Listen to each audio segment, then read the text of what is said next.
Hello friends, welcome back to ஆல்ஃபீடா channel. இன்றைக்கி நம்ம சேனலில் பார்க்க போகிற ரெசிபி ரொம்ப ஒரு டிஃப்ரெண்ட்டான ரெசிபி தான் பார்க்க போகிறோம். எக் பொளிச்சி. வாங்க எப்படி செய்யலான்னு பார்க்கலாம்.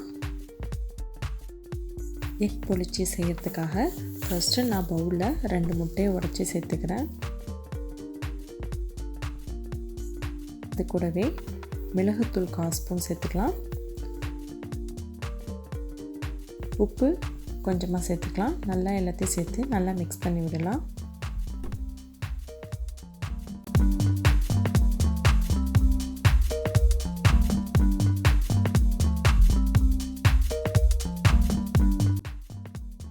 இப்போ பேன் வச்சுப்போம். பேன் நல்லா சூடானதும் ஆயில் சேர்த்து நம்ம ரெடி பண்ணி வச்சுருந்த எக்கை இந்த மாதிரி ஒரு கரண்டி வச்சு அது மேலே ஊற்றிக்கலாம். நல்லா பபிள்ஸாக வரும்.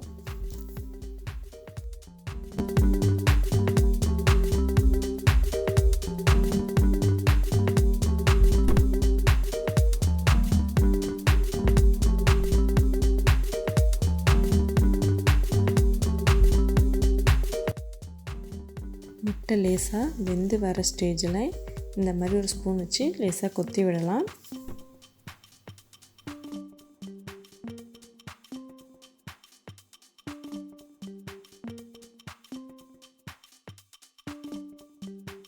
இப்போ எக் ஆம்லெட் ரெடி ஆயிடுச்சு.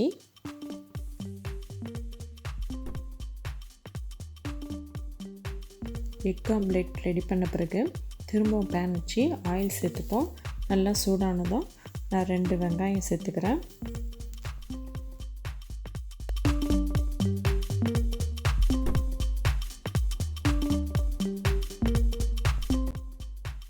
வெங்காயம் நல்லா வதங்கின பிறகு ஒரு தக்காளி, ஒரு பச்சை மிளகாய் சேர்த்து நல்லா மிக்ஸ் பண்ணி விடுவோம்.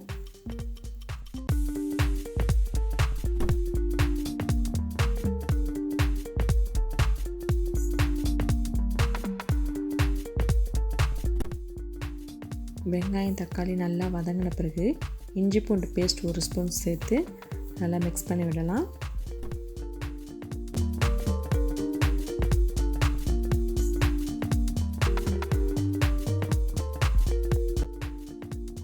இப்போ மசாலா பவுடர் ஆட் பண்ணிக்கலாம். சில்லி சிக்கன் பவுடர் 1 ஸ்பூன் சேர்த்துக்கிறேன். அது கூடவே மிளகாய் தூள் 1 ஸ்பூன், மல்லித்தூள் 1/2 ஸ்பூன்,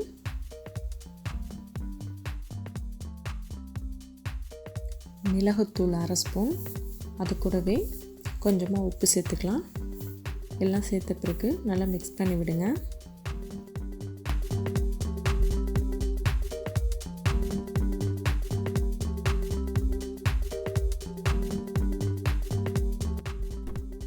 வெங்காயம் தக்காளி அந்த மசாலா பவுடர் எல்லாம் நல்லா மிக்ஸ் ஆகி நல்லா வெந்த பிறகு நம்ம ரெடி பண்ணி வச்சுருக்கோம்ல எக் ஆம்லெட், அதை இது கூட சேர்த்து நல்லா மிக்ஸ் பண்ணி விடுவோம்.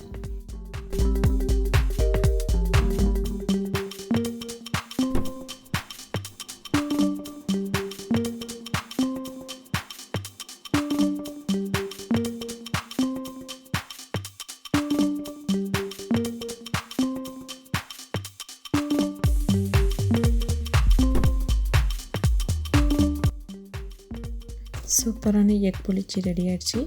நீங்களும் வீட்டில் மறக்காமல் இதை ட்ரை பண்ணி பார்த்துட்டு கமெண்ட்ஸில் சொல்லுங்கள்.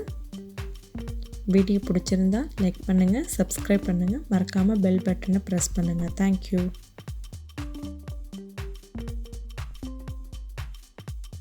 Thank you.